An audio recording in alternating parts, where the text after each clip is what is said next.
Hey everyone, it's Strange Michael. I hope you're doing well today. I have a review here for a film from 2015. I didn't realize it'd been around for almost 9 years. That's kind of crazy. This is a film that I'd heard the title of. I thought it was an adaptation of a book, like a novel, but apparently it just has a very similar name. This film is called The Final Girls, and it's very well known. Apparently a lot of people really love the film. And when I sat through the first 3/4 of this movie, I could have told you, I don't get it, I hate it. It's more of a horror comedy, but much more in the comedy than like Tucker and Dale versus Evil, with a little bit of blood and that kind of thing. There's literally no blood in this movie. It's not scary or anything like that. It's a horror 80s comedy, you know? That's basically what this is. But by that last maybe 10-15 minutes, I totally get why people love it. I don't love it, but I get why other people love it. Even Sam Raimi is right here with a quote on the front saying how devilishly, wonderfully delightful it is. I don't know, I just fucked his whole quote up. Sorry, Sam. I don't know you, but sorry. Anyway, The Final Girls, really cool poster here aside from the Disney Channel casting lineup here. I got this at Big Lots about 2 months ago, 3 months ago, and I really picked it up mainly because of 80s throwback. I expected nice music, and I got that, by the way. Really good soundtrack for this. Not just a good score with the 80s synth-wavy types of stuff, but just in general, really good soundtrack. I don't know how they got all the licenses to these songs.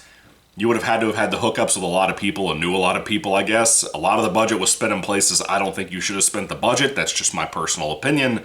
But there's a lot of people you know from this. Two of them are ones that I like. There's the main character from The Nun 2, Taissa Farmiga. Vera Farmiga's, I think it's her niece, I think? I don't think it's her younger sister. There is a younger Farmiga sister, but anyway.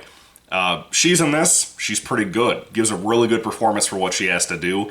And Adam Devine, this fella right here, who looks like a young Steven Crowder.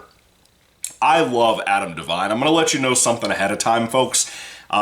My wife had me watch Pitch Perfect like 10 years ago when we first started dating, and I have been a massive fan of Pitch Perfect 1, 2, and kinda 3 the whole time I've been with her, because Pitch Perfect is super funny. Very cool comedies, more of chick flicks than anything, but genuinely fun to watch. And Adam Devine was mainly, I think, in just the first one. He may have been in the second one, too. I love Adam Devine. I actually recently saw Zac Efron's movie with him, Mike and Dave Need Wedding Dates, which was terrible. But anything that has Adam Devine in it, I will watch, just strictly because he's in it. And I expected so much more out of him in here. He was my favorite character in the movie, even though they don't really do a whole lot with his character. I just think Adam Devine's fucking hilarious. I love the guy. I would love to see him do more stuff, but he's becoming one of those people that I see more and more people can't stand. They don't like him in anything. You see him in commercials and shit now, and people just roll their eyes in my house. It's a bummer, you know, but I like Adam Devine a lot. My wife thinks he's funny too. Anyway, The Final Girls is a very strange 80s throwback, and to me, super underwhelming in so many ways. I mentioned the lack of blood. For a film that's trying to be an 80s slasher throwback, with the comedy elements and everything, there's literally everything you go to horror films, slasher films specifically for, are not in here. There's no nudity at all. There's no gore. Not just blood, but there's no gore. There's not really any blood either. Those are two different things, gore and blood, and there's really no blood either. It's basically about a young girl named Max, played by Taissa Farmiga. She and her mom get into a car wreck, and her mom used to be a very, not really famous, but she was well known in the community even to this day as the girl who starred in an old horror franchise in the first movie. Not really even starred, just was in it, called Camp Bloodbath. And there's 2 of those movies, and her mom got killed off in that first film. But she has a lot of notoriety because of that. But anyway, Max and her mom get in a car wreck, the mom dies. We cut to 3 years later, and there is a special showing of the Camp Bloodbath movies at a local small theater. And Max is invited by the guy that was in Bad Boys 3, the tall blonde dude that's very humble and meek. She's invited by him as the love interest to go to this theater for a date.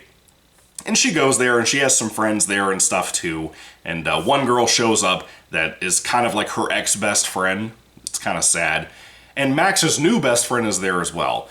There's a fire in the theater, and they happen to try to escape by taking something. I forgot what they used, maybe some kind of toy machete or something. And they cut through the screen in the theater when this fire breaks out, and they jump through the screen.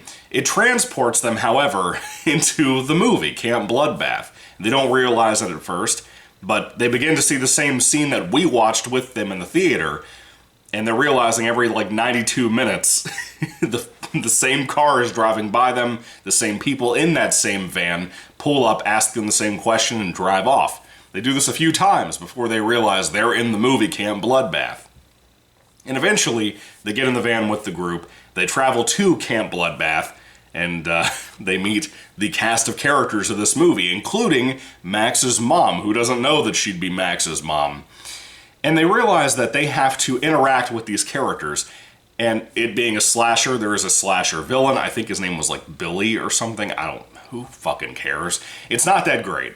It's a Jason Voorhees knockoff. This is a Friday the 13th referential movie. It has a lot of other cool references too as a total film. Not just Camp Bloodbath in the movie, but the movie The Final Girls itself has a lot of references to Friday the 13th, The Thing. When it shows The Final Girls title on the screen, it does it like the John Carpenter's The Thing movie.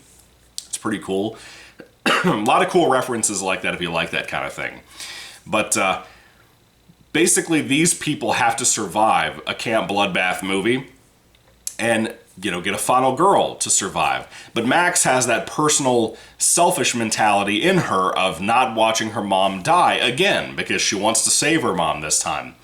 And they can't let these people know that they're from the future, what a cell phone is that they have on them and stuff. But they also have their own interpersonal conflicts they have to solve amongst themselves too, like Max and her ex-best friend versus the new best friend, Gertie, I think is her name. How come I can remember this chick's name as a character who was not that developed to begin with, but I can't remember the killer's name. Pretty sure the killer's name was Billy. Anyway, they have a kind of generic film here that really doesn't have many kills in it. When it does, they suck. And people like Adam Devine are not in this movie enough. Again, my favorite character, Taissa Farmiga's Max character, is right behind him, is probably my next favorite, but she is the most developed character in the movie. And even at the end of the film, as I talked about a moment ago, I gotta tell you, I wasn't into the movie at all. I was rolling my eyes a lot watching this. I was not into it at all. But that last 10 or 15 minutes, there are two things that happen. I got a little misty-eyed about the story with Max, Taissa Farmiga's character, and her mom. And number two, I'll never hear the song Betty Davis Eyes, which is one of those songs in this movie that are amazing for the soundtrack, once again. Very 80s themed. I'll never hear Betty Davis Eyes ever again and not think of this movie. I won't keep this movie in my collection, but it was very well done for what the ending had to do. And now I have to kind of break off into the CGI. Now, I talked about how there's no blood, no gore, no nudity, nothing like that in this movie. But so much of the budget that I don't understand how they got the budget they got, because I don't even think this came out in theaters when it came out.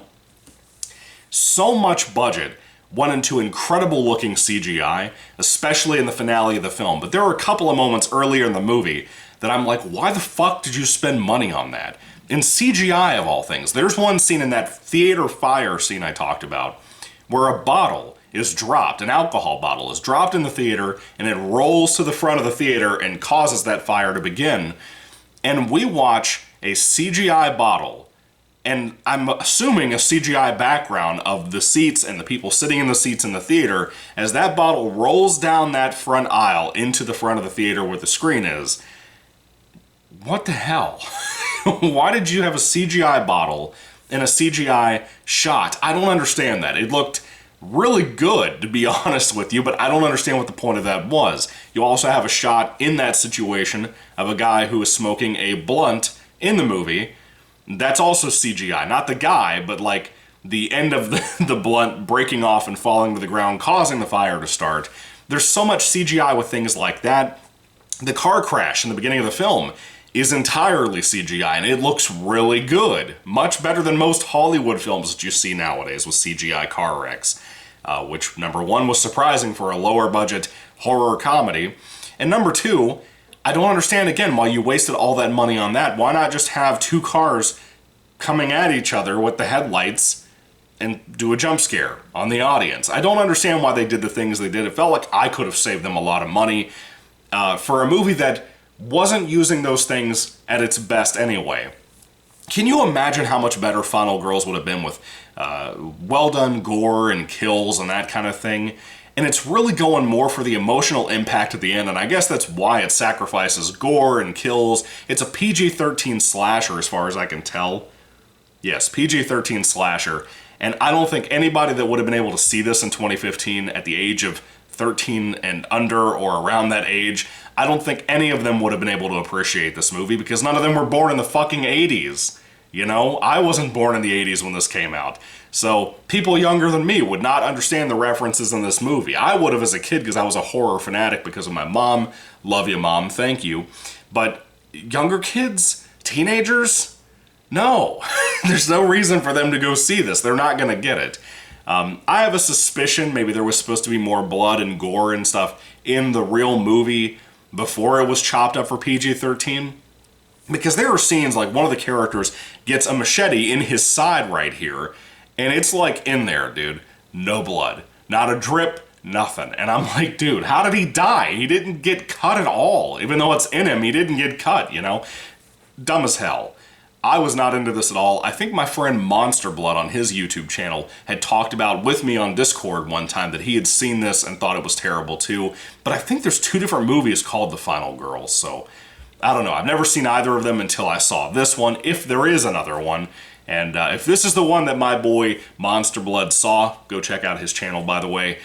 Dude, you were right. It's terrible. It sucks. It's so stupid until the ending. But with all that being said, good soundtrack, good writing for Max's character. Adam Devine is in here. That will always be a positive for me because I think he's funny as hell. There was one chick in here named Paula. Good God. Good God, man. Anyway, a couple of familiar faces and whatnot, but at the end of the day, The Final Girls, I'm not a fan of. I could not stand most of this shit. It has some good stuff in there, has that kind of, again, that part that made me a little misty-eyed at the end, and I'll never hear Betty Davis eyes ever again and not think of this movie. It's just not good. The PG-13 contaminated this movie for what it could have been, and that's a shame in my opinion. But if I had to rate The Final Girls on a 5-star basis, I would probably give it like a 2 out of 5 stars. I was leaning into a 3 because of how misty-eyed I got at the end, but I can't do it, man. I rolled my eyes so much. This is not funny the way Cabin in the Fever, listen to me. Cabin in the Woods, I really like a lot. This is not as clever as that, you know? It's not as clever as Tucker and Dale versus Evil. It's not smart in that respect, but it's clever in its own unique low-budget ways, and if that sounds like a low-grade insult, it kind of is, you know? Don't check it out. I don't really think you should waste your time, but again, who am I? Everybody I've talked to online seems to really, really like the movie, aside from me and my friend Monster Blood. Maybe you'll like it too if it sounds like it's up your alley. Check it out. It's a very beautifully shot film for a summertime horror comedy slasher, and being a Friday the 13th referential movie is kind of nice, but, you know. By the way, what's up with the killer's mask? It looks like, have you ever seen like those Mayan statues, and sometimes you see necklaces with like a green Mayan face, or like the circle eyes and the tongue would be hanging out? Not like in a tiki way, but like in a Mayan way. Like you'd find this in fucking Mayan runes or something. That's what the killer's mask looks like in here. Not thrilled with it. It wasn't great looking, but I thought the killer was cool for some of the comedic moments he had to pull. I would have sworn Kane Hodder was the killer in this, just because of the way this character carries himself. So good on that guy, too, who played that role. But anyway, at the end of the day, The Final Girls gets a 2 out of 5 stars for me. Not a hardcore fan of this, not in love with it like a lot of people, but that's just me. Let me know what you think about it down below. Thank you all for watching, guys. What's your favorite horror comedy slasher of all time, if you have one? If there really is one that maybe I've missed out on and haven't heard of. But this is not mine, I will say. Thank you guys for watching. God bless you all. Catch you later, and goodbye.